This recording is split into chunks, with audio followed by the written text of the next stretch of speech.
Welcome to The Fight with Teddy Atlas. I'm Ken Rideout, joined as always by legendary trainer and world-class friend, the great Teddy Atlas. Teddy, how are you? I feel better after you said all those nice things. Easy to say nice things about nice people. I'm all right. I'm hanging in there. Oh, you look good. Thank you.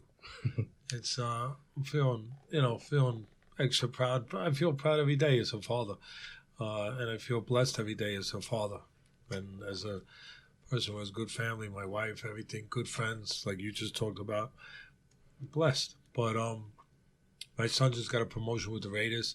The GM, Mike Mayock, who I think is going to do a tremendous job there, along with Gruden, just promoting him, and it's a good thing. You know, it makes you feel good to see your children get what they work hard to get and get closer to that place. And my daughter started a big trial in Queens today with her law firm, Wilson Elstner. So, again, she's pursuing her dreams, her goals, and that's nothing better than that. You know, we're very That's fortunate. the important stuff. I always tell people you're only as happy as your saddest kid. And when all your kids are happy, it's easy to be happy yourself. And that's a big promotion for your son. I saw Mike Mayock gave him a shout out at the press conference after the draft that Teddy Jr. had done had recommended some really good prospects that they took a chance on, and things are working out. So kudos to Teddy Jr. Well done. Thank you. We want to talk about boxing, or you? No, let's get into it. Football? Yeah. I just wanted to make sure we gave. I just wanted to make sure we gave. Raiders, baby. Super Bowl, baby. Well, as Las long as the too far away. Patriots are still in the league, Super Bowl might be a bit aggressive, but Why? Why would it be aggressive? Why? Why didn't the Philadelphia Eagles go from pretty bad, from the basement to the penthouse, so to speak? yeah, they did. In 1 year? Yeah. Huh? They got a lucky one past the Patriots. Well, if the Patriots don't win, I'm pulling for Teddy Jr. and the Raiders. Before this show's over, we'll get rid of that if. We'll just say, I'm pulling for Teddy and the Raiders, and the hell with the Patriots and Tom Brady. They've had enough. Yeah, never's probably enough. pretty fair. Never's Let's get enough. into some of Never these enough. fights. There's a bunch of good ones to cover. Let's start off with the Terence Crawford, Amir Khan fight. To me, not much revealed there in terms of the performance. It looked like Crawford, in my opinion, was outclassing him on all Well, I levels. think there was a lot revealed. I mean, he's a better manager, and I said this before the fight. It's easy just to say stuff, after. Yeah. I mean, where's the risk to that? There's no weak, branches you're climbing out on there. You're climbing redwoods, baby. In terms of the performance, there wasn't a lot revealed. However, I was quite... He's just a better manager, though. He's a better manager and a better promoter than he is a fighter. 100%. And he got fights that... And again, I saying this before. Yeah. Because it'd be too easy to say it after. And it would be wrong. Right. But, he gets fights that other fighters deserve more. And, I get you have to bring a promotional value to it. But that promotional value is overstated. Well, I think they didn't do good numbers either. The promotional value to me is out the window, because the one big revelation there was, I'm still shocked that watching even replays of it, that he took the first chance he could to get out of there. That low blow, okay, maybe a little bit low, but you've seen people overcome much more. It was low and it was on the side. And listen, we're not in his body. Fair. Let's say that. But they do wear protective cups, and you want to have the kids leave the room for a minute. I'll describe how protective cups first were promoted. When they first came out with it, it's iron encased in leather, and it fits around the groin area, obviously. And when they first promoted it, they had a guy wear it. I wish we had a baseball bat. I'd have you demonstrate it right now. and the guy would stand there with the cup on, and the other guy would take the baseball bat, whack, and he was still standing afterwards. I mean, I'm sure he was very careful with the placement. You make sure you have an even swing. But the point is, he's got a cup on. It was on it. Now, if it hits on the wrong angle, I get it. I understand that. But this was more on the side of the leg. Listen, can that cause problems too? Yeah. But did he behave like a fighter when the moment came to behave like a fighter? I think most people would say probably not. And again, what I used to do, we're not in his body. I'll say it again. That's for sure. But when I used to do Friday night fights with ESPN, I put together a list of everything so I could pull it out. So I pulled out a list of guys who have fought with problems. And Tyrell Biggs, you guys remember him. And listen, he was a gold medalist, heavyweight, and didn't have the glorified career everybody was hoping he would have because Tyson took him apart. But still, this is a guy that was a fighter. He was obviously fought for the world title. He did get taken apart by Tyson when Tyson was Tyson. But he behaved like a fighter when the moment came. He fought with a broken collarbone that he got in the second round, and he won a 10-round decision with Jeff Sims. Benny Bass, if you're going back, great fighter, broke his collarbone in the second round versus Tony Canzoneri, and he lost a 15-round decision. Mark Breland went into a welterweight title fight with a broken hand against Harold Volbrick, and he won by KO. Floyd Patterson, I know this firsthand because my mentor, Customato, had Floyd Patterson, and they went into the Archie Moore fight with a broken hand. They knew they might never get another opportunity to fight for the title. So what do? Right? You bite down. You go do what you got to do, right? So did he bite down when the moment came? No. Again, are we aware time has passed? We haven't heard any kind of news or any kind of dramatic news that there was something else at play there. You're getting that kind of money, and there's a responsibility. It's not the opera. All right? For the people out there that say, well, you don't want a guy to get a... I'm with you. But you know what? They have a responsibility, the fighters, to behave like a fighter, to get through things. If you look up the definition of fighter in Webster's, I'm not positive exactly. You're a lot smarter than me. You've gone to all kinds of colleges. That's up for debate. You could probably fill this place with all kinds of degrees and stuff. Get rid of some of these pictures and put those degrees up there and stuff. I like the pictures right now, but it would be beautiful. But the point is that, this is a guy that when the moment came, he didn't find a way to overcome. And in Webster's dictionary, for me, fighter, well, the premise of a fighter, the definition, the pure definition, the definition I would go by, the living definition, overcoming. Again, Webster's might, have something much more, deeper and detailed, but overcoming, finding a way.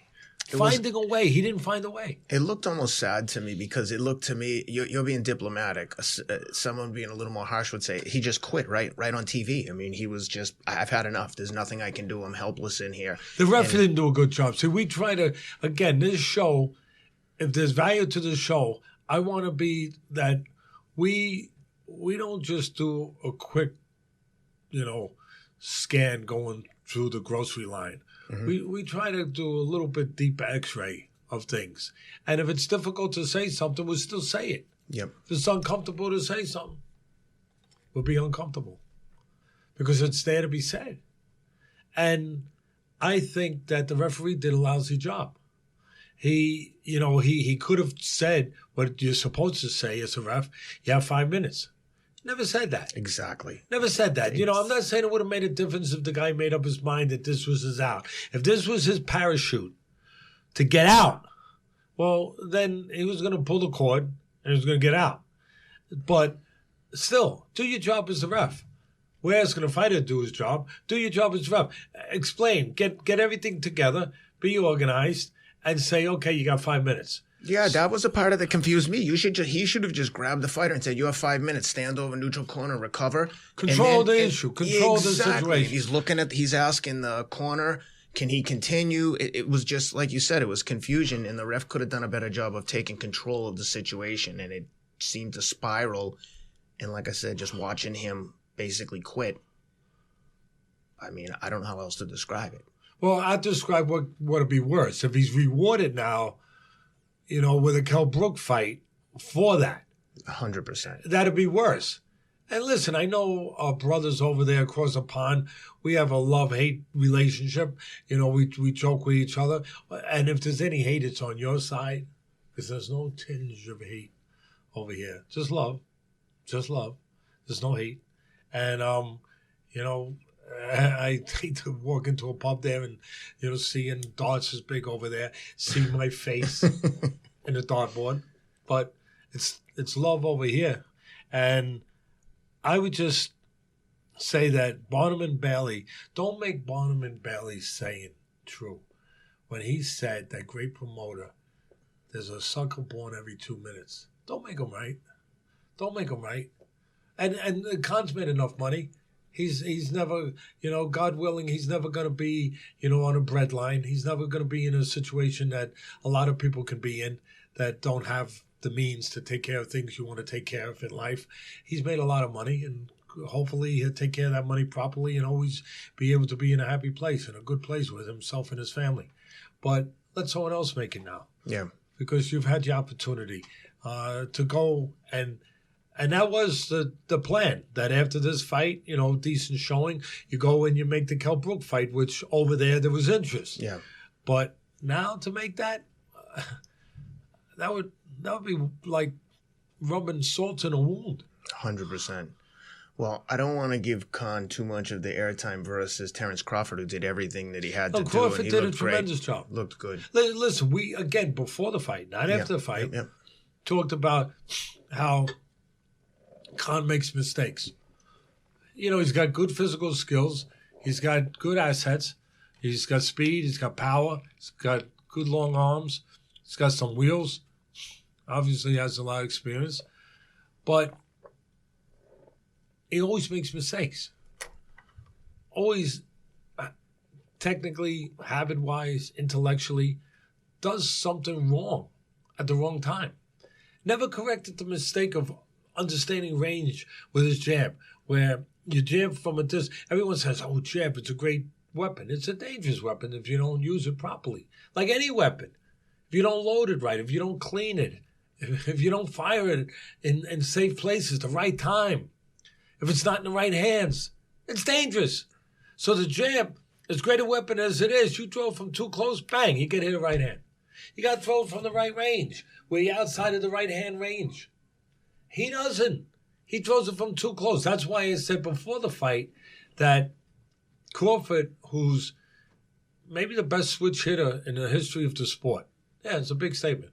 He's, like I said before, he's Mickey Mantle for me. Mickey Mantle was a great power hitter from either side of the plate, lefty or right, in baseball, and with average. Well, that's what Crawford does. He can hit from either side of the plate with power and with average and not miss a beat. And that's why I thought, where he usually turns southpaw very early, in this fight he should come out orthodox. And why? Well, because Khan makes that mistake of being vulnerable to a straight right hand.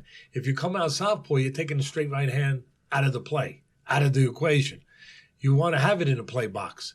You want to have it in the toolbox. So you have it in the toolbox. If Crawford comes out orthodox, you got that straight right hand that can work against Crawford or against Khan. And he did. He came out, as I thought he might, because he's smart, and his people are very smart. And they're always ready for the moment in front of them. Always. So I can't give Crawford's team enough credit. They always have this guy ready for what he's going to face. And so he comes out in the first round knowing that Khan makes mistakes, and knowing that one of his big mistakes is he throws that jab from too close, knowing that it's the straight right hand that can catch him. So he comes out orthodox, so he's got the straight right hand ready instead of coming out southpaw where the straight right hand wouldn't be available. Mm-hmm. And bang! Catch him a little late in the round. Mm-hmm. That's where Khan survived it. Yeah. But right away he made a mistake. Bang! Caught him. And then, Khan survived some rounds. Give him credit. He survived some rounds. But then, what was it, around the fifth round, sixth, whatever it was, where Crawford started putting water in the basement. Yeah. Take those wheels away. Good way to take the tires away. Take a little air out of the tires. Yeah. Somebody's got good tires. Take some air out. Body punching. Takes a little air out. Mm-hmm. And he starts going down there. Then he's going up and down. Boy, it was nice. You started taking him apart a little bit. Yeah.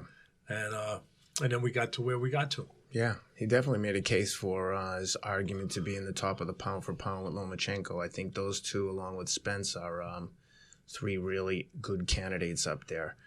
I think Crawford's opponent was a little bit better than Loma's, but they both looked really good, did what they had to do. I'd love to see this Spence-Crawford fight. What do you think of the chances of seeing that get made?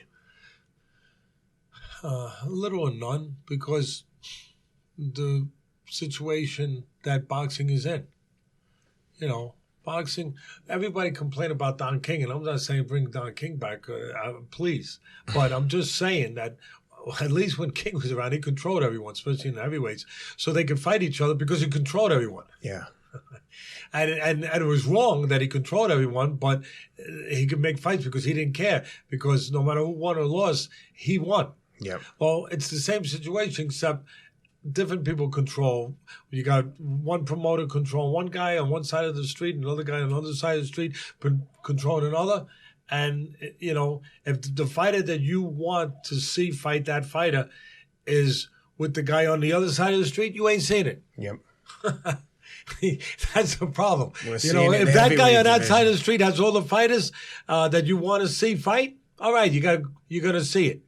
But if one of those fighters is over there, and in this case, one of those fighters is over there with one of the other guys, yep, you ain't seen it. Unless, you know, it gets to be such a big fight that, you know, the stars line up like Pacquiao and Mayweather, which was very late. Which is never gonna. It was late in their careers, yes, but I mean, it just to see a fight get that big, that's almost impossible to see again. I mean, then you saw again something become that big, but it wasn't a conventional fight.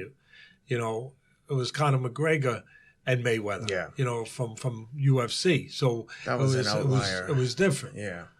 The last big one was Mayweather-Pacquiao was the last real big money fight in this era. Beyond real big. I mean, it was a phenomenon. Yeah. I mean, I think they got over 100 million things don't happen. Each. And then, that was. I mean, they made almost as much money as you make. Yeah, I wish. I'll take a small percentage. He's smiling. It's great. Well, that'll be interesting to see what they do next there, because the one downside to that Crawford-Khan fight, and you just touched on it a minute ago, was the really poor numbers. The pay-per-view numbers were terrible. I think they were 150,000. If 150. Again, what do we do? And we don't, with those numbers can't be validated. We don't try to move the grocery by, you know, with that thing. I wish I invented that thing, you know, and then just move by. No, we're a little bit more like the guys in the airport. The stuff goes through, we look at it. Yeah. You know? Some of those airport guys don't look real close, you know? But we try to look close. I think that they did about a third of what the Mikey Garcia and Spence fight did. Granted, that's a much more competitive fight, but that's a huge difference. 150, again, that's what they're putting out there. Yeah. Looking at it close, I don't know if it's really 150. I'm not saying it's not. Yeah, no, I think those numbers tend to get exaggerated also.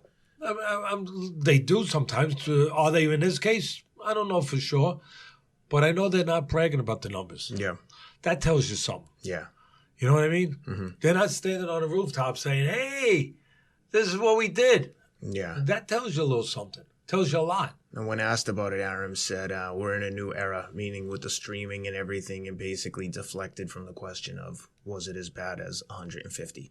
Which is terrible for a big pay-per-view fight. It's not good. I mean, it's you're not hitting your numbers, you know. I mean, but again, sometimes you can be, just because you're a great fighter, as Crawford is, doesn't mean that you're always going to bring great theater, or people are going to think you bring great theater, or that it's going to equate into you being, in this case, a pay-per-view maven, you know? And part of that was the guy that he was dancing with. Yeah. You know? It wasn't Fred Astaire and Ginger Rogers, you know? It was somebody that had 2 left feet. That's a good description. I mean, and an injured foot or leg or allegedly. Let's get on to. We've covered that one pretty in depth. Let's You're the man. You are the man. You really are. You're the best. Let's talk about this young welterweight, Regis Prograis. Sure. He looked really good. He was fighting Kiryl Relikh on DAZN back about a week ago. He looked phenomenal, and I mean, it was one-sided though. I mean, very. I mean, the guy was the kid Relikh was a decent opponent. I mean, he wasn't a tomato can by any means. He's lost at top level most of the time. He won 1 fight at the top level, or at a close to the top level. You'll see it right there. You go ahead. You read it off. He had 2 losses coming into the fight. One against Rancis Barthélemy and Ricky Burns, both unanimous decisions. And then he beat Barthélemy for a world title. That's right. Yeah, so that's his big win at a top level. Yep. And he's lost at the top level, but he's got that 1 win. And he never got started, and he was dominated. You're right. But again, you want to see something coming back at the guy a little bit before you go on that mountaintop. I'll use that analogy again and start screaming that, hey, come look at what I'm watching here. Or come here, we're going to see another great one, coming down the path. Before you do that, or like Bill Parcells used to say about Tony Romo, before you start getting out the Hall of Fame anointment oils and putting it all over them, let him play a full season, when Tony Romo was first being seen. But let the guy play a full season before we go too crazy. Let him be in there with guys that can test him a little more. But I get what you're saying. He dominated the fight. But he does it in a reckless way. He does it with his hands down, and you wonder if he can get away with that. He reminded me a little bit, I'm going back a little bit, but of Prince Ahmed. Yeah. Remember him? Naseem Hamed, yeah. Yeah. I mean, the big difference was Hamed, first of all, Hamed made a lot of money because he was across the pond. Hey, fellas, how you doing? Love you guys. Across the pond where, again, no LeBron James, no Tiger Woods. You guys hate to be reminded of that. But it's not a bad. I'm just saying, you got soccer and you got everything there and snooker, everything. But you don't have the competition that you have here. And so you can be built up bigger as a fighter, as Joshua is huge. Yeah. And Hamed was huge, and he made huge money. God bless him. But, it would be almost impossible for Prograis to do that here. Yeah. Maybe over there. But he's similar in the way that Hamed was very awkward, very unorthodox. Would say we have our great producer and man here, Rob Moore, who immediately knows what to do. And look, you see that head movement, you see the hands down, and you see they're both southpaws. Hamed switches from orthodox to lefty, but Prograis is a southpaw, I believe. And so the big difference, you just saw it there. Power. Prograis don't have the pure power. Pure punches are born, they're not made. Mm-hmm. They are. And Hamed was born with pure power. He did have that great eraser in either hand. But look, the awkwardness, the timing, the craziness, the athleticism, the showmanship, I see similarities, not with the showmanship with Prograis doing all that stuff, but just, again, with the awkward, and with the awkward, unorthodox approach. Yeah. And he keeps those hands down, and that can be dangerous at some point. Yeah. At some point, you can pay the piper for that. Mm-hmm. A guy named, there was a piper.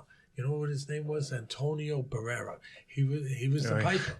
One day he came along with Mr. Hamed, and guess what? That stuff didn't work so well against Antonio Barrera.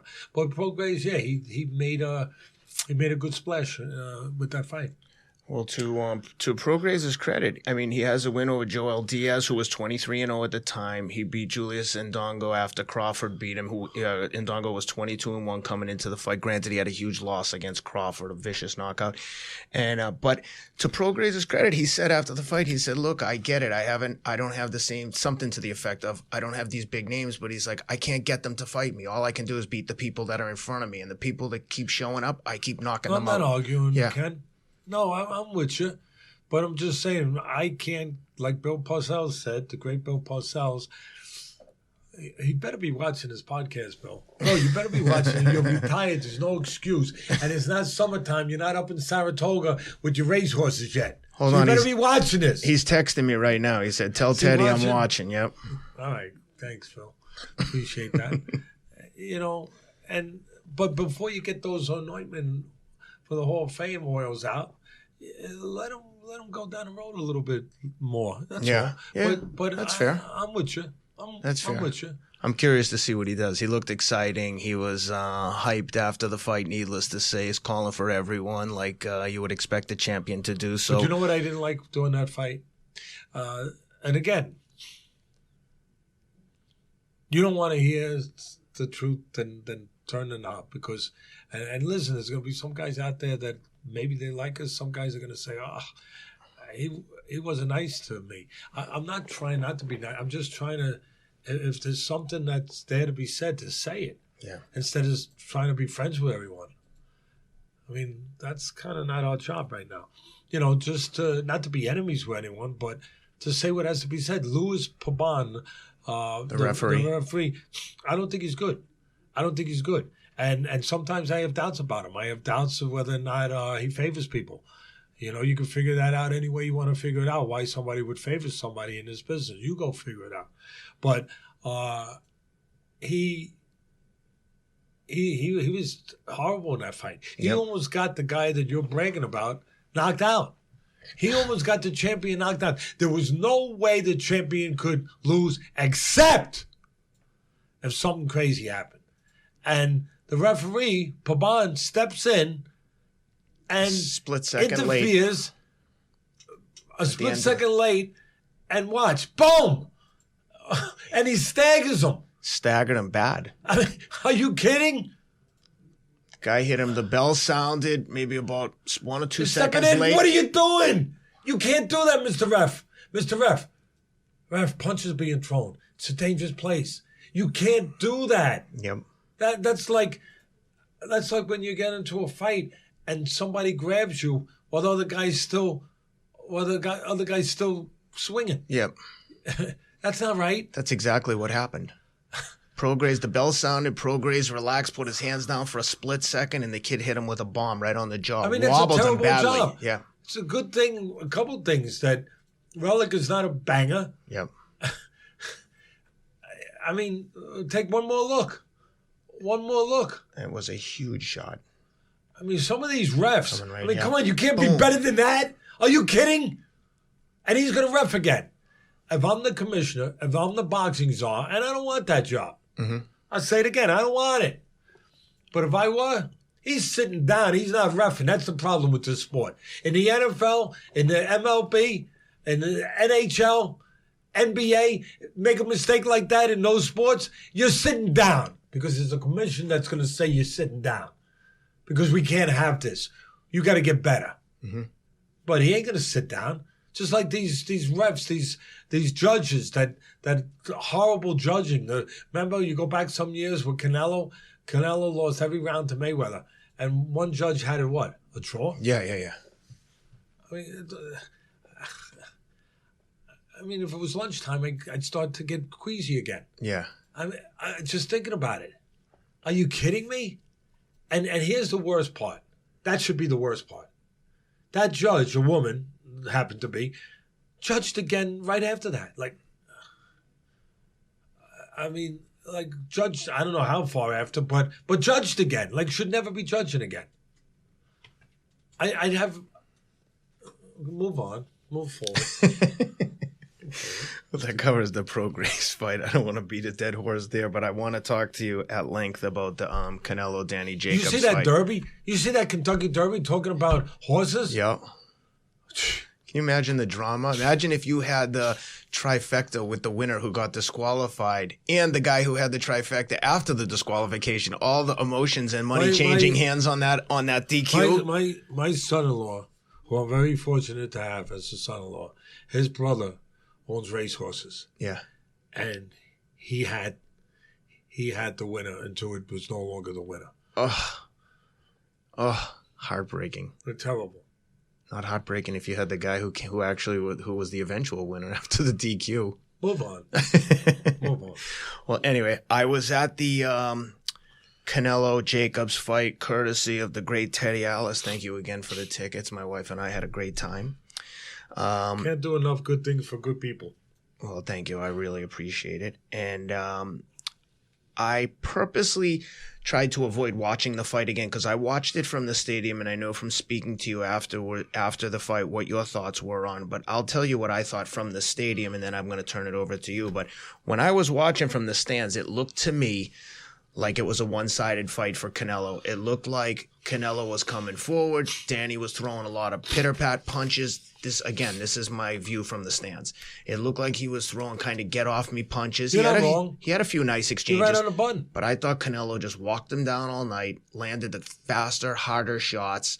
And Danny, I don't want to say it looked to me like he was scared, but he didn't seem to want to engage aggressively or come forward. I watched some clips of it afterwards, and I do have a slightly different view after watching on TV, but that was my take. I want to hear what you had to think, what you think of it and what you have to say. There's nothing wrong with your take at all. You know what you're watching. It was two fights. So you described it beautifully. There were two fights. It was the first fight, and there was one guy trying to win and the other guy trying to survive. Didn't find himself, didn't get comfortable yet. Danny Jacobs, whatever way you want to use it to describe it. But didn't get into the fight yet. There was one guy flicking jabs. There was one guy throwing hard, meaningful jabs. Yeah. To do damage, to get through a door, to break a door down. That was Canelo. There was one guy being a boss. There was the other guy being bossed. Yeah. That fair? Yeah. No, that's what it looked like. And it looked like, again, sometimes I'm right, sometimes I'm wrong. So we want full truth and transparency on both sides of the street, even when it comes and shines a light on me or him that maybe we were off. I was off.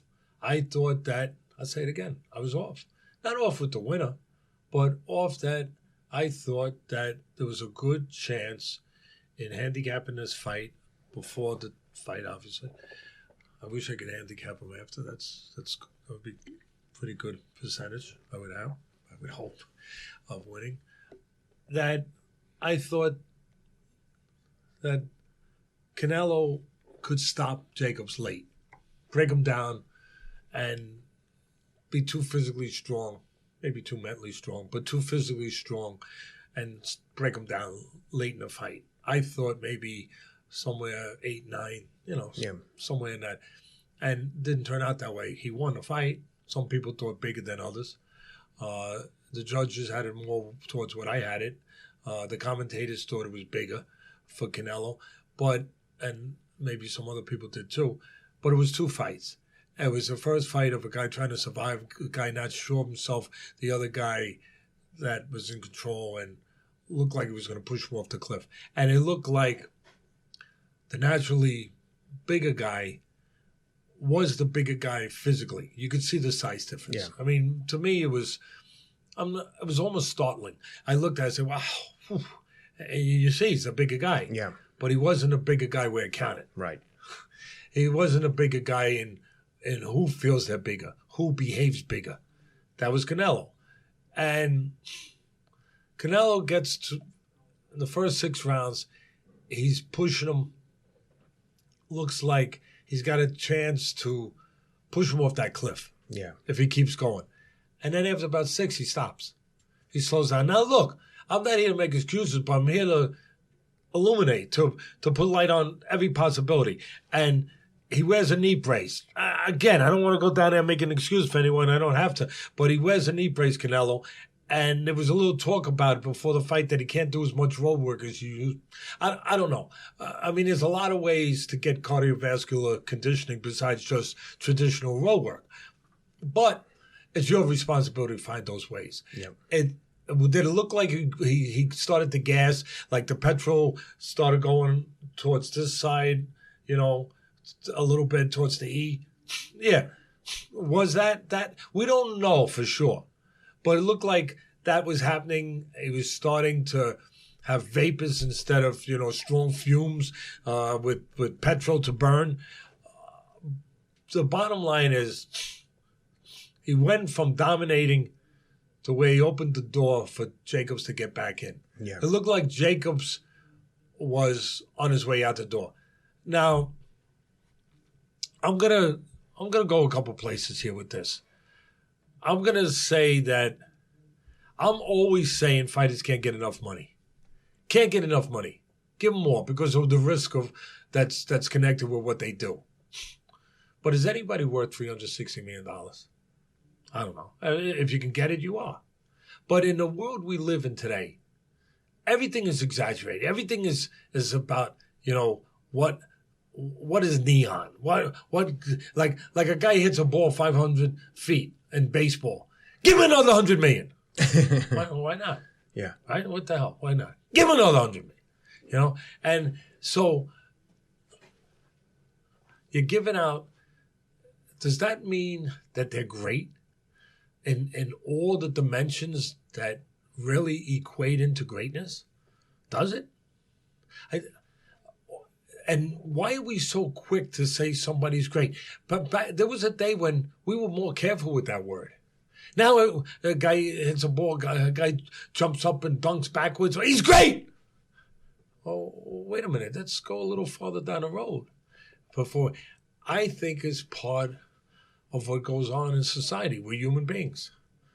I think it's connected to we want to be around and be able to have bragging rights to say we were around when the great ones were around. Yeah. Because it makes our time on earth greater. We're human. We like that stuff. Mm-hmm. Right? We do. If we can say someone's great, then and we were around to see him, well, that's better for us. Makes us feel better. Great by association? So we're around during those times. It's human nature. It's part of being a human. And I think that when you go and think about it, Canelo showed in this fight he's not great. And again, those haters out there, just like across the pond, now they're going to be coming from across the Mexican line. Don't do it. Don't do it because I think Canelo is terrific. I think he's tremendous for the sport. I think he's a good human being. I think he's great for the sport. I think he's tremendous. And I think unlike Triple G, he's been improving over the years where Triple G stopped improving. That's one of the things. I thought that Triple G won those two fights with Canelo. I did.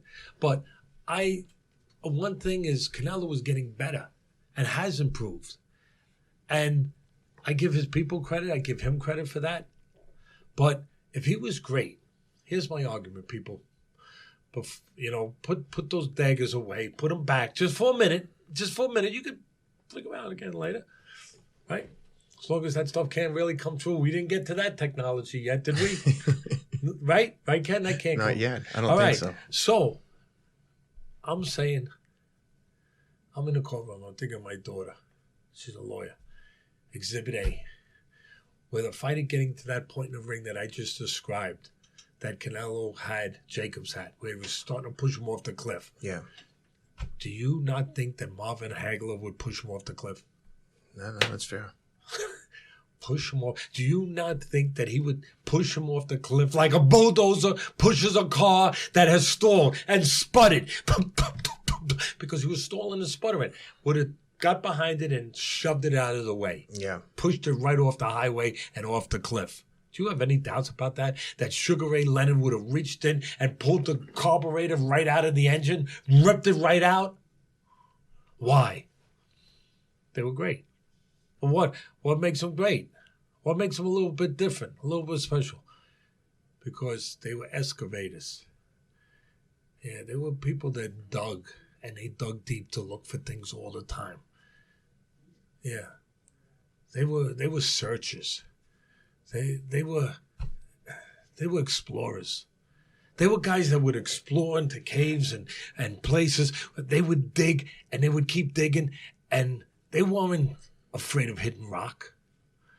Damn it, if they hit rock, they pull out the sledgehammers and they pulverize the rock. They just dug because by digging you could find. And they weren't afraid of finding.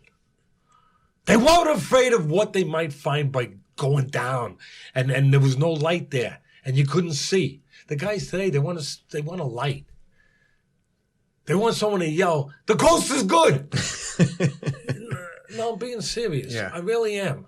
And I'm saying that doesn't make them tremendous and the best of our time. It does. But there's something a little different about being great.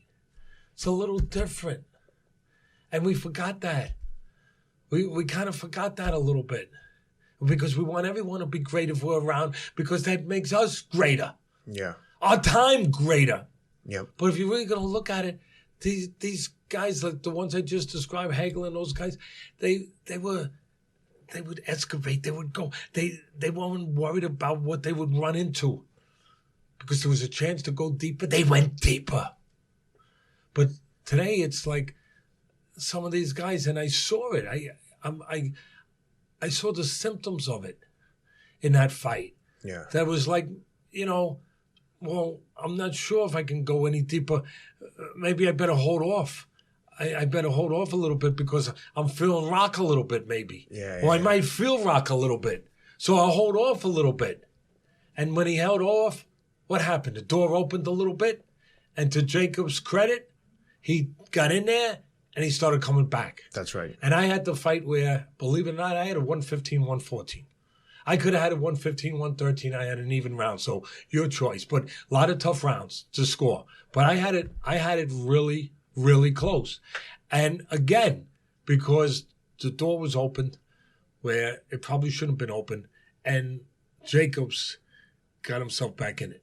Yeah. And Jacobs never got to the point to his, and again, we're just saying what I believe. Doesn't mean I'm right, but from what my experience, what I believe tells me, my experience tells me to believe, is that Jacobs could have went further, but he went just enough. He still allowed Canelo in the late round to still steal one round that when you're coming that far behind, you can't allow a guy to steal. Yeah. You got to take them all. You got to take them all. But Jacobs wasn't going to take them all. Jacobs was going to go as far as that door was left open. Yeah. But he wasn't going to be an excavator either. Yep. These guys are more, and they're terrific, but they're landscapers. Listen, landscapers are good. They do beautiful stuff. And these are very high-paid landscapers. I mean, these are tremendous landscapers, but they're not the excavators. They're not the explorers that explore with. I said this one time on the air when we first started this show.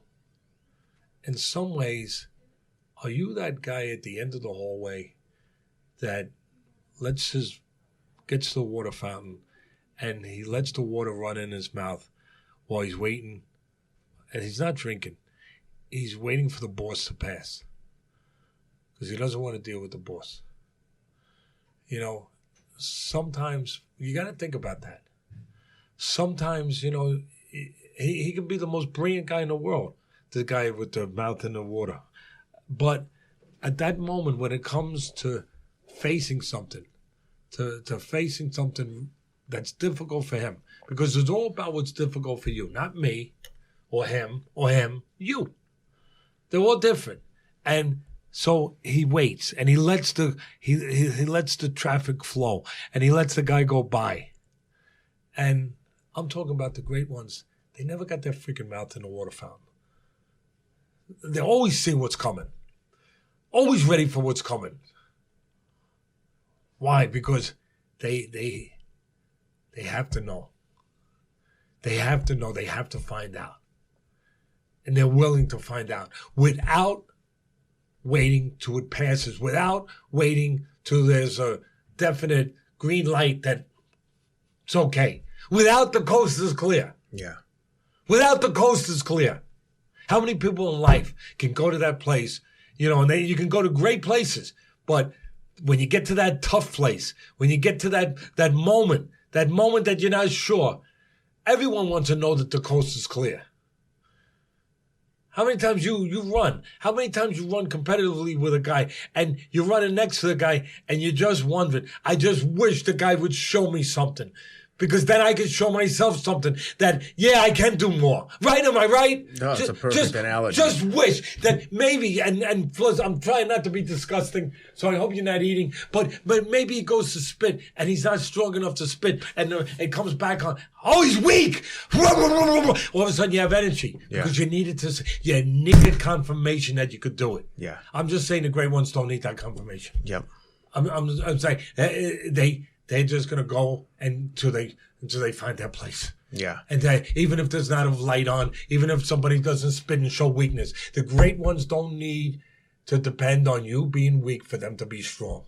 Yeah. No, that's all I'm saying. And I'm not knocking Canelo. He might be the best of our time. That's a hell of a... By the way, that's a beautiful compliment. I mean, I like him, and he's great for the sport. He's great. He's tremendous. I've never seen him attached to anything bad. But I'm just saying that if we don't separate things, then everything becomes the same. I think one of the greatest things that Canelo showed me was the second fight against Triple G, because I thought he got run over in that first fight. I thought it was a lopsided win for Triple G, and Triple G got a draw though. He got a draw. Yeah. He got a draw, but that's a different topic. But I think Triple G dominated him. He was coming forward. Canelo was going back. In the second fight, Canelo came out and literally walked him down. I didn't think that it was as wide a victory for Canelo. I didn't have a problem with him winning. I thought it was closer to a draw, but I was shocked at the difference. I guess you don't like jabs, because I thought Triple G won that fight with jabs. And I guess you don't like jabs. You don't like jabs. No. Why do you not like jabs? I love him. I just thought that Canelo came in with a completely different game plan and was walking down a big, strong guy. When did you start hating jabs? I mean, at what point did that happen? Did it happen like after, mid school or before that? Or was it a situation that happened one time that a guy was jabbing in the... Oh, I love the jab. It's the topic of conversation with my children every day. Keep that jab up. Keep throwing it. But I was surprised that Canelo was able to adapt and adjust and actually be the aggressor in the second fight. But yeah, in this fight, you hit the nail on the head. It didn't look like either guy wanted to really engage later in the fight, and I think you described it perfectly. At one point, I turned around, there was a Mexican guy behind me sleeping. No shit, in the stadium, which was heavy pro Canelo, and the guy was sleeping. He was just conked out. It was like there were a lot of moments of lull. Was he a preliminary fight that you didn't pay attention? No. Okay. Canelo fan, had on all his Canelo swag, taking a nap. Taking a nap? Yeah, during the fight. During the fight. Because he thought he had it put away? He was just I guess so. I've got a picture of it for you. And his friend saw me taking the picture and said, "Hey, that's not very nice." Oh. And my wife got nervous, thought we were going to have a dust up. Everything, I guess, turned out all right. Yeah. Thank God. Listen.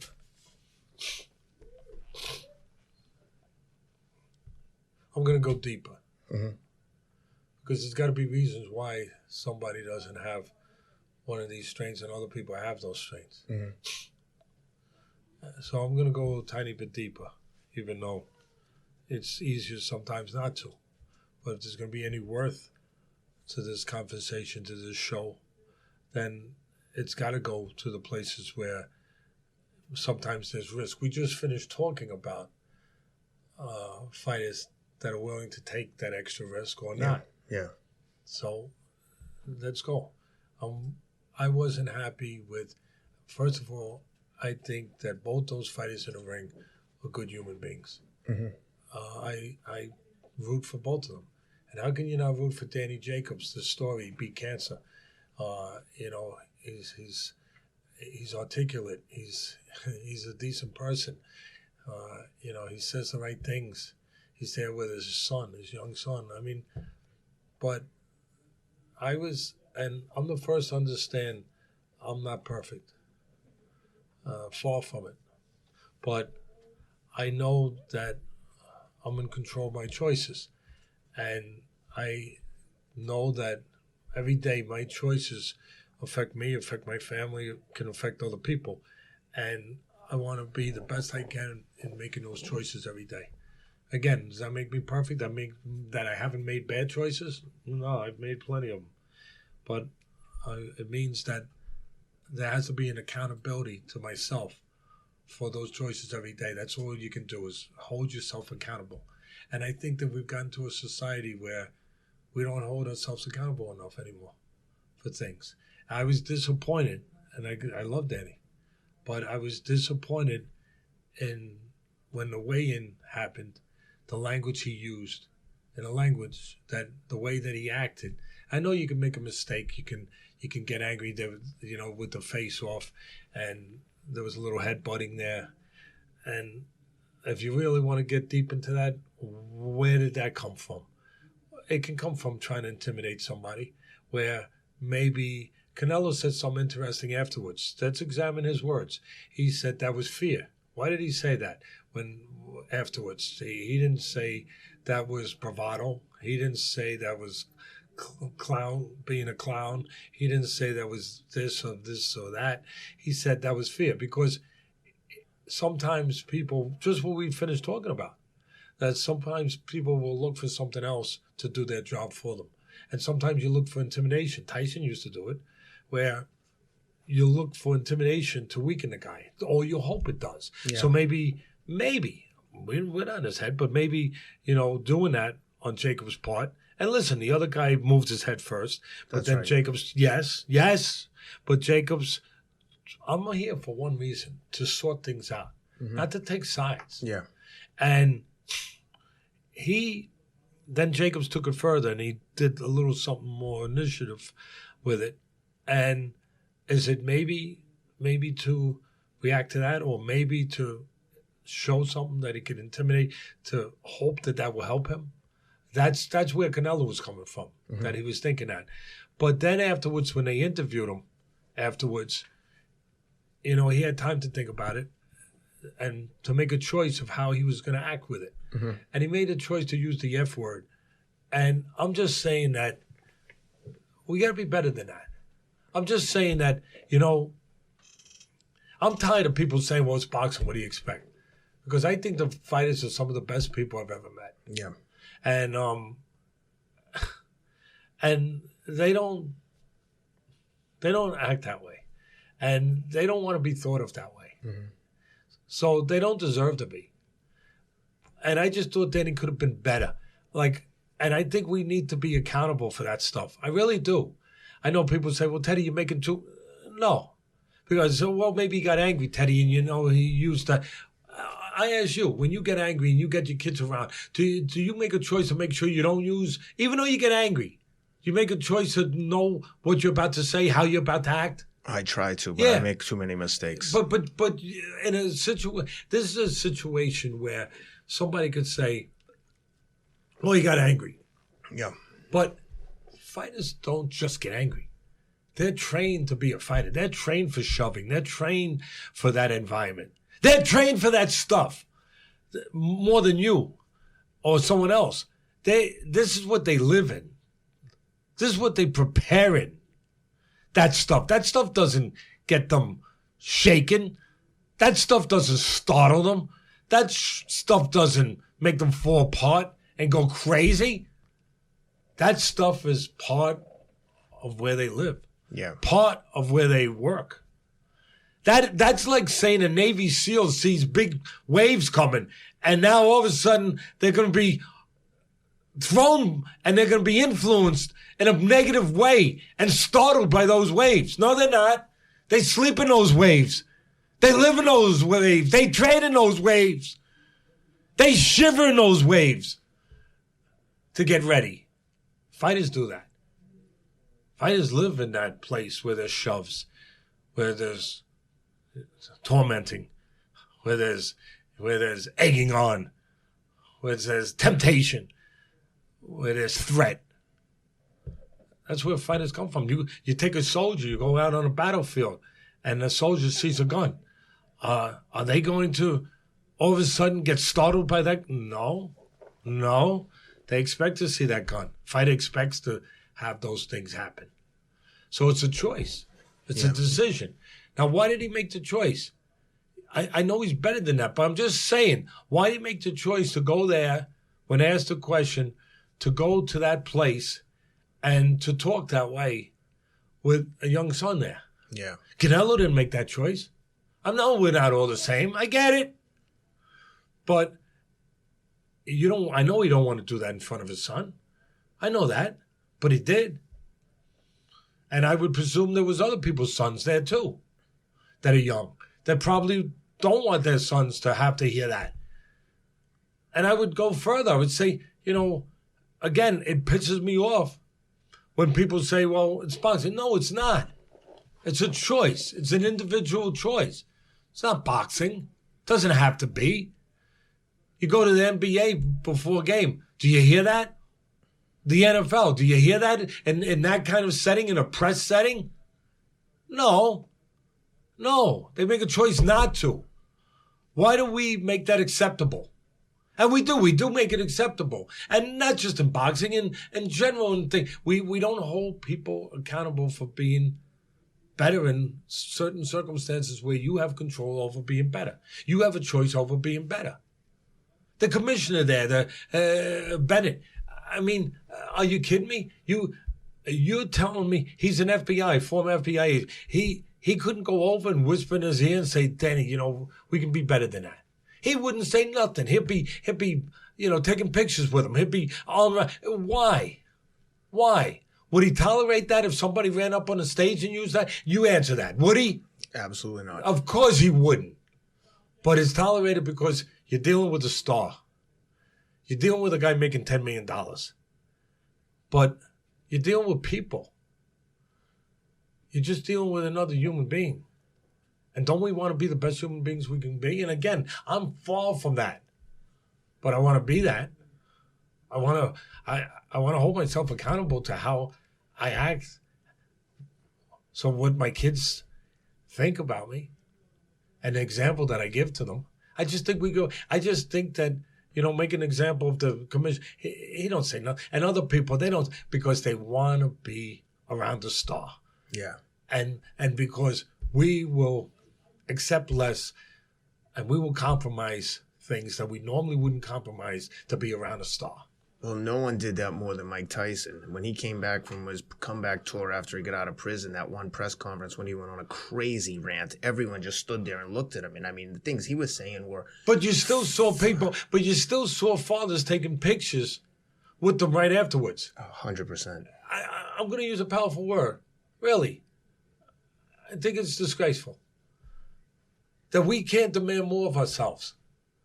That we can't demand some kind of accountability for those kind of behaviors. That we want to be better. That we just... and I know Danny's a good person, a decent person. I get it. And but I'm just making a general point because the point was there for me to make a point. I could have left it alone. Yeah. Could have just leave it. But, and maybe if he was strong enough, I'm going to go deep again. Maybe if he was strong enough to not use that word, to be strong enough to not make that choice to make that word, use that word at that point. Maybe to not go there. Maybe he could have been strong enough in the fight to go to the right place when he needed to go further to that place. Yeah. Maybe he would have had the strength. I just think that those things are connected. I agree. I'm just trying to give part people of a defense understanding mechanism. and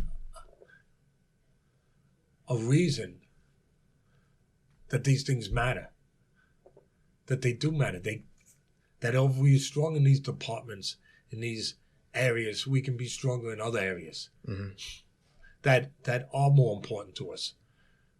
That if we can be strong enough to make choices, the right choices, we can make choices, the right choices somewhere else.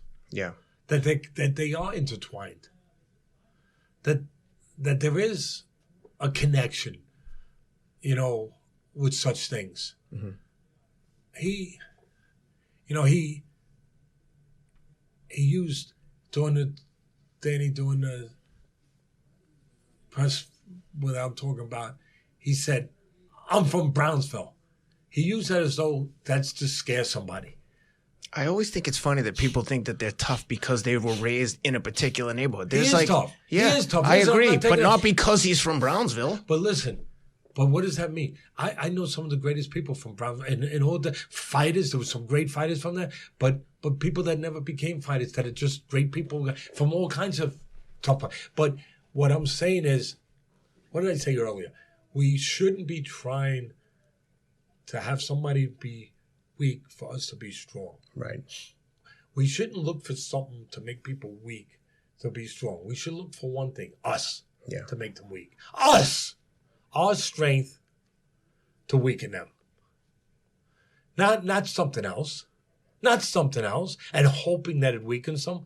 So to me, it's all, and nobody else is going to touch on this. But to me, it's like, oh, I'm from Brown, so you should be scared. Well, do you hear Canelo say, I'm from Juarez? That's a pretty tough place in Mexico. Yeah. I don't know if that's where he's from, but I'm just saying, you can grab a city. Yeah. I'm from Juarez. Oh. I mean, Lomachenko, he's from the Ukraine. Guess what? There's some real rough places. And guess what? It ain't an easy life coming from the Ukraine. Okay? But do you hear that? No. But because they're dependent on what matters, not on that. And it's almost as though, I'm from Brownsville, and I have Brownsville. I represent Brown. Well, as I look, you're in the ring alone. That's right. They ain't getting in the ring with you. Number one. Number two, so what? Okay, great. But is that meant to, what is that meant to do? And maybe, my point is, if you weren't dependent on Brownsville to help you, maybe you would have built up the strength that you actually needed to help yourself, that when that moment came to do a little more when the door was open, that you didn't do more because Brownsville wasn't going to do it. And the final thing, because I'm in. Freaking. But, and Danny, again, he's one of the few people that probably could get cross endorsements in the sport. That's how good a representation of a human being that he is. But that's why I'm saying this. Exactly. I think that's what the point is. Be better. That's why it was surprising. Please. No, I'm just saying. Really. Because I don't want to hear this. Listen, one of the people I admire most, not because he's a star, because who he is on television, doing the stuff that I do, in a different sport, commentating and all that. Charles Barkley. Yeah. I do. I like him as a person. I like what he stands for. I like his honesty. I like his not being afraid to make people to say things that people won't like. And if he believes in saying them. Even people close to him. I admire him for that. For that, because he thinks the truth of what he believes in is more important than the falseness of having people side with him. Yeah. Because he won't say it. Mm-hmm. Well, you never know where those people really are anyway, until you know. Yeah. Until you know. Mm-hmm. One good thing about being brutally frank sometimes, you find out quicker whether or not somebody really believes in you or really wants to be near you. Yep. You find out quicker. It's kind of like using some of that mosquito spray. It gets rid of people. It gets rid of them pretty quick. Yeah. Not just mosquitoes. Yeah. But the one thing I think it was Charles that I had disagreed with him, and I understood it. I understood because it was part of his persona. It was part of his belief. It was part of his core. Where I think it was him.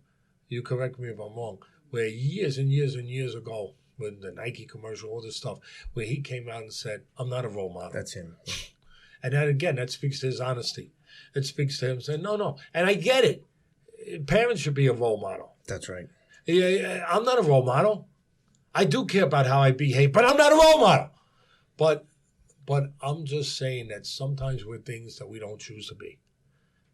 That there is a kid watching a fight that wants to be Danny Jacobs, wants to be Canelo. And I get it. It's not his responsibility to be a role model. I'll say it again. I get it. But sometimes, because we're blessed and because of our hard work and because our gifts from nature, from God, whatever you happen to believe in, that we're in a position where people will look up to us. And we don't have a responsibility to be a role model at that moment, but we have a responsibility not to screw it up. We have a responsibility not to be something less, not to be something else. We don't have to be a role model, but in that position where people do look up to you, whether you ask for it or not, don't be something that they shouldn't look up to during that moment. Be stronger than that. Be less selfish than that. Be more conscious than that. Be better. Yeah. Be what your title is. Champion. Mm-hmm. You don't have to be a role model. Be a champion. Mm-hmm. Because a champion represents a lot more that green and whatever color belt, whatever organization you're representing, that belt that you carry in the ring. Yeah, it's great. But it's great because of what it represents. It's not great because of what it's made out of. You're great. You're a champion because of what you represent. You're great because of what you're made of. Show it. Part of being a champion is just not that you can carry a belt and that you can, hear that word when you get in the ring. Part of it is what it means to other people. When they look at a champion, that's what a champion looks like. That's how a champion behaves. Wow, I want to be a champion. That's how a champion walks. That's how a champion talks. That's how people look at a champion when he walks in a room. That's what a champion is. It's what people look up to. It's what can entice people to be more. Being a champion is about how you comport yourself, how you carry yourself, how you conduct yourself. And to a certain extent, that means how you influence other people. Again, you're not trying to be a role model, but a champion means you're special. A champion means not just that you're special because you throw the ball farther and because you punch harder and quicker and you put combinations together and you run faster and you jump higher and no. Because the way you behave. Because you behave special. When the time comes to behave special, comes. That's a champion. You find a way to behave better than you might feel like behaving. Yeah. That's a champion. And I'm just saying, so you don't have to be a role model, but since you are called middleweight champion of the world, just be that. That's enough. Yeah. Just be that. And when he said, and he went into saying, Danny was talking about, he used the word culture. He said, I'm building culture. And then how do you build culture when you drop the F-bomb? I mean, for me, tell me if I'm wrong. I get what he was saying, but if you're going to be something and you're going to say you're something, what's that old saying? You're going to talk the talk, you got to walk the walk. Yeah, that's fair. Is that fair? Very. So if you're going to talk about these things, and these are such important things, and you know what? People like Danny need to talk about them. They need to talk about them. Talk more about it, Danny. They need to talk about it. We need it. We need it. You haven't looked around out there? We got problems. We got problems. Please. We need it. This is important. So do it. But if you're going to talk culture, don't talk it as you're using the F word. I mean, cursing's not culture. It's a choice. It's a weak choice. Culture's strong. Culture's not weak. Culture teaches, builds people. It doesn't lessen them. That kind of behavior lessens people. It doesn't build them. Culture leads.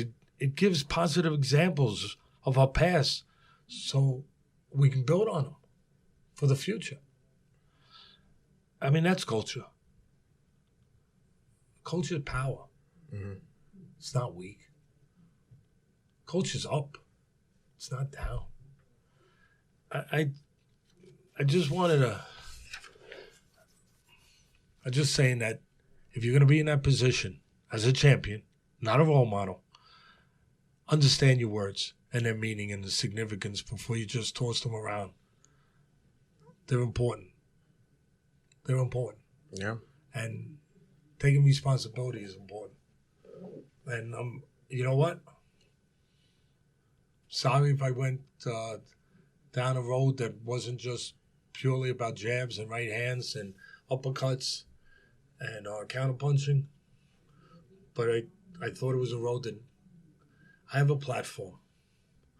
And if I can't I tried to use it for 20-something years on ESPN to protect the fighters, to care about the sport, to say things, to right wrongs. And again, I'm far from being a perfect person.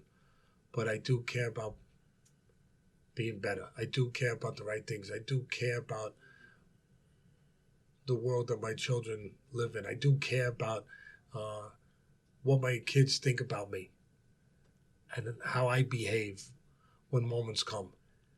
And I do care about responsibility as being a parent. And I thought that it's my responsibility having a platform.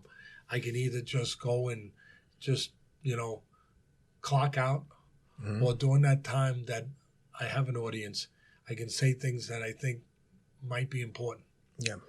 And that's what I did. I hope that if Danny's listening, the one thing that he takes away from this is that if you didn't care, you wouldn't say anything, right? It's easy if you see something you just don't care about. It's like the opposite of love is indifference. So when hopefully I was that's doing ESPN all those years, saying some of those things caused problems for me. Oh, I'm sure. But then every once in a while I'd go through an airport and somebody come up and say, "Ted, thanks. Thanks, Ted, for saying that." Yeah. And I'd be like, and I'm weak, like anyone else could get weak. I was like feeling down and a little like, who cares? Nobody cares. What the fuck am I? The solo idiot out there? and then all of a sudden another guy come by. "Teddy, thanks. Thanks for saying that." Yeah. So some people care, and but they can't say it. Mm-hmm. And I just figured that when I used to work at ESPN, well, I still do, but I'm saying when I was doing the regular commentating on the ringside, I would say, and I still do the Sports Center stuff, but I would say, gee, we have choices here, I just get my paycheck, get the hell out of here. Yeah. Sometimes I'd sit down. I'd like to sit down.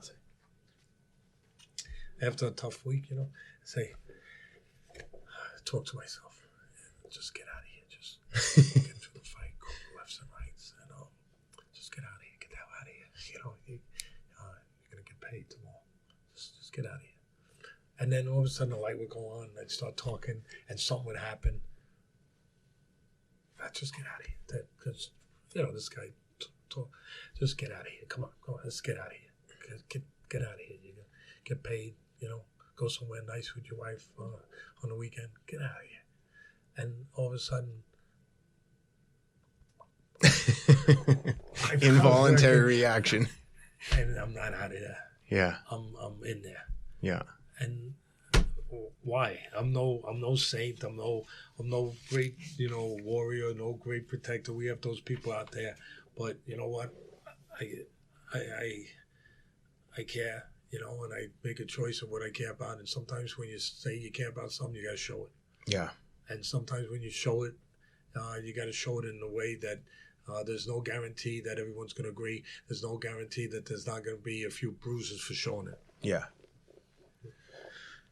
All good points. And before we leave that, before we end the conversation on Canelo, I saw just either yesterday or today, De La Hoya came out. Sometimes your partner, not you. Yeah. And God bless you for it. And I'm being, fooling around, but I'm being serious.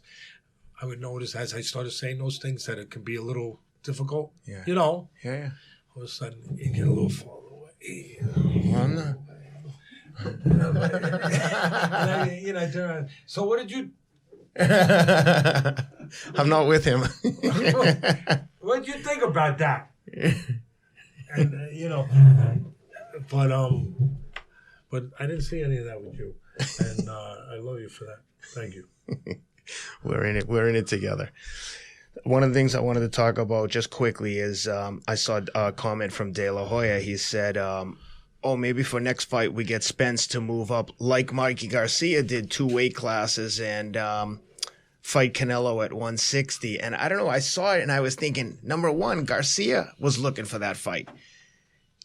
Spence isn't out there campaigning to move up 2 weight classes, so why call him out? And if you're going to call out Spence, why not suggest, I don't know, maybe the voice of reason, meet him in the middle. Why don't you try and get him to move up 1 weight class? You come down a weight class. I just think it's interesting that the promoter is out there, like, calling out these, like, mythical fights. I mean, if that's the case, why not call out the heavyweight champ? See if you can meet him in the middle. I mean, are you just going to call out people from different weight classes that have the biggest names? No, I agree with you. Let me answer. Silly. Could we maybe call this the human condition again? Yeah. That you just put your best foot forward. You're just thinking of yourself. You're not thinking of nobody else. You're being a selfish... No, but I mean, and a businessman. And if you could get away with it, you get away with it. Yeah. Let me ask you, Oscar, how'd that work out for you against Hopkins when you moved up to middleweight? Did it work out? Not that good, right? Okay. Okay. So maybe you want to rethink that, the seriousness of it. I mean, it's easy for you to say. Yeah. And I get it. He's a promoter. I get it. Yeah. But that doesn't mean that it makes sense. Although I would love to see them fight at 154. I think that would be an exciting matchup. To see Spence and Canelo at 154. Yeah, listen, let's not forget, now in fairness to Oscar too a little bit, let's not forget that this journey was taken at one time by a guy named Canelo. Mm-hmm. There was a time, and again, see, that's the one thing. I'll go back on the other side and I'll let you flatten me. I'll say, go ahead, let the rain, if that's the case, and I got to walk in it. Yeah. But I will make the point that to what Oscar's touching on it a little bit, and I could stand by what I said previously, but there was a time when Canelo was making that journey when people thought, oh my God, you better not try to walk up that mountain, going up towards a guy named Golovkin. And let's not forget, Canelo did start off as a junior welterweight, went up to a welterweight. But let's also remember that he has some PED problems too. And, just moving up that kind of... maybe that helped him. Maybe that helped give him confidence. Maybe that did.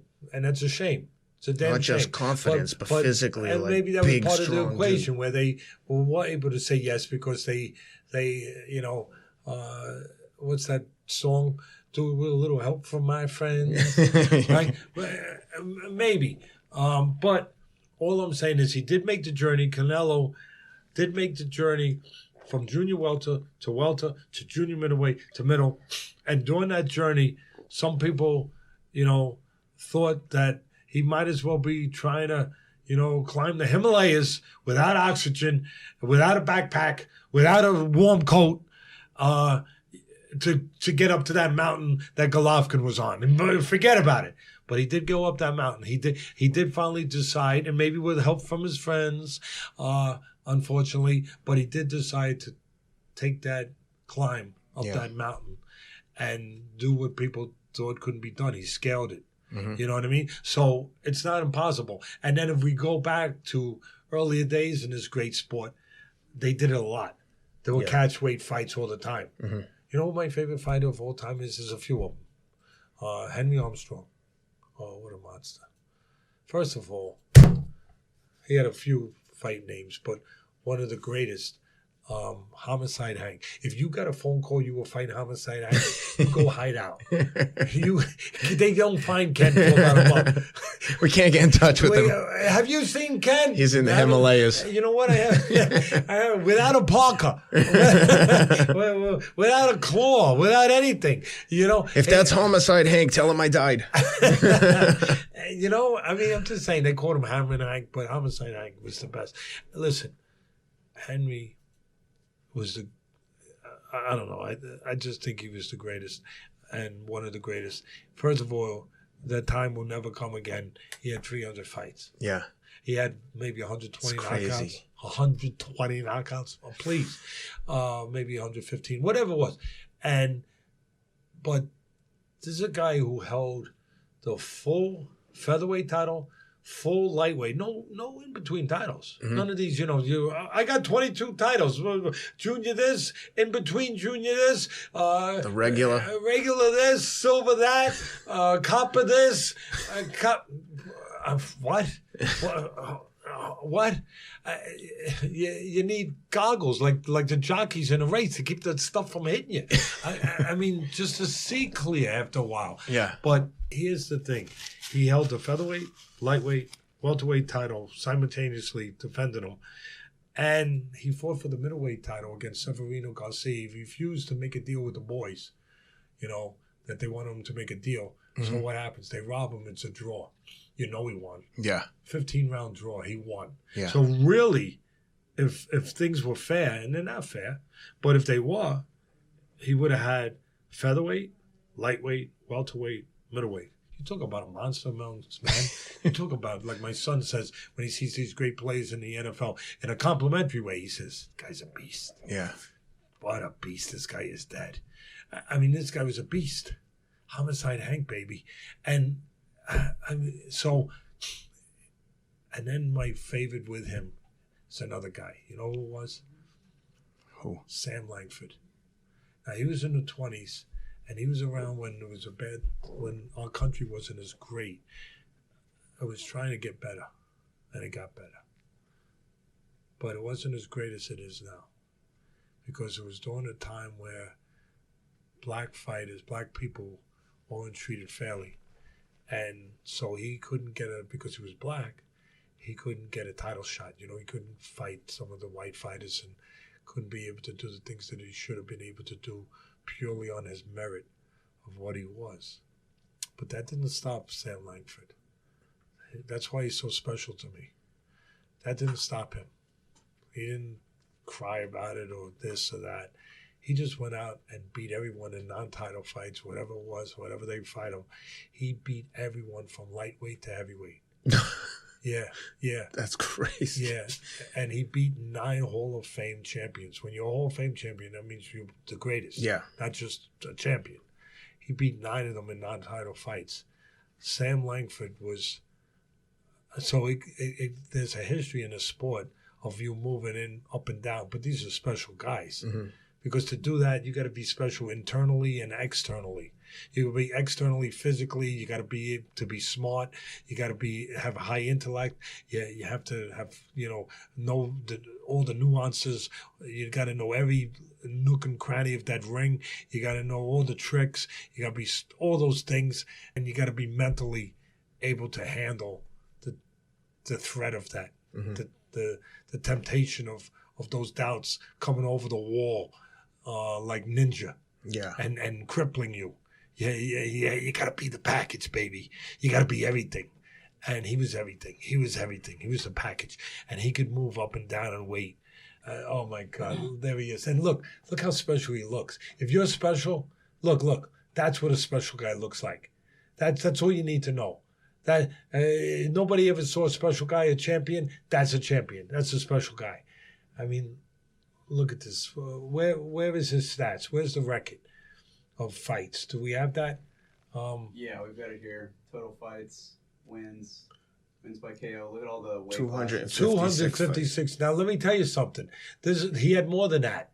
And I don't want, and you got to do me a favor. You got to find Armstrong's because he had 300 fights.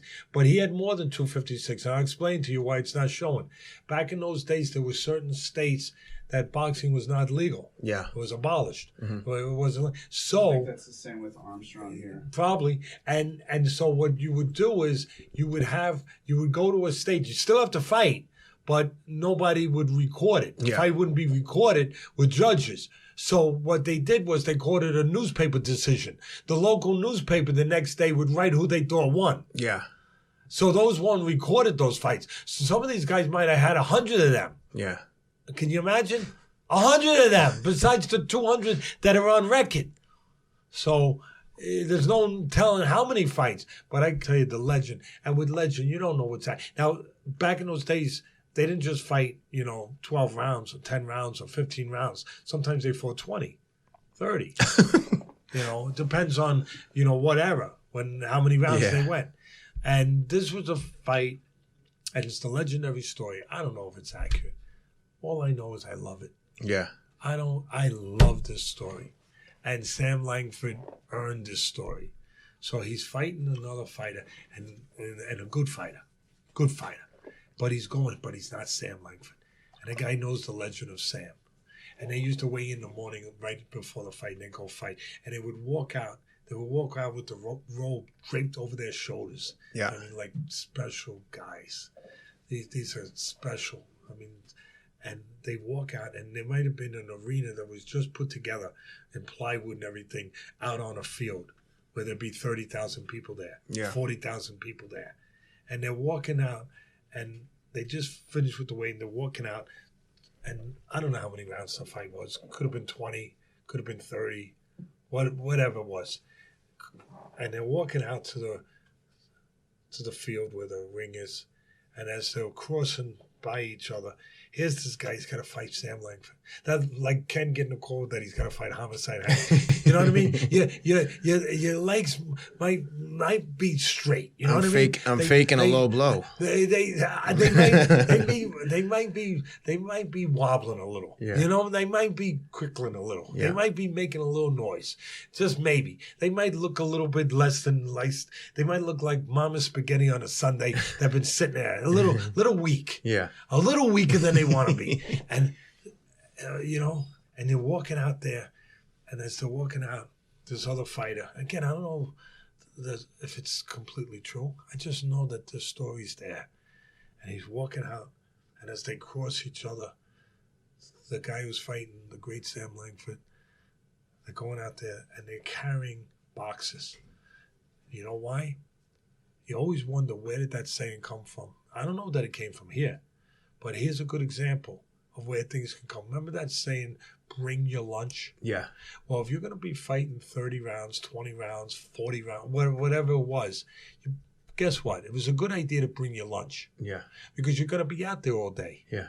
So now they're going out there, and there was a custom where they would bring a little crate with oranges. Mm-hmm. That's what they thought that would give them sugar and revive them and give them nourishment that they needed during being out there for all those rounds. So I guess whatever amount it was, if it was 30, he had 30 oranges, the fighter. If it was 20, he had 20 oranges, whatever it was.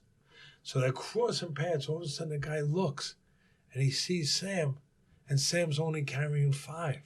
And he don't have a box. He's got them like this. And he's got 5 oranges. And the guy looks and goes, Sam, you miscounted, Sam. You only got 5. And he looked at him, Sam Langford, the great Sam Langford, looked at him and said, only going to need 5. Only going to need 5. Can you imagine looking at him saying that? Can you imagine? That's a good one. Huh? Yeah, that's right? a good one. And he knocks him out in the 5th. Now, again, is that just part of the legend that grows? Maybe, but it's pretty damn good. Yeah, that's a good one.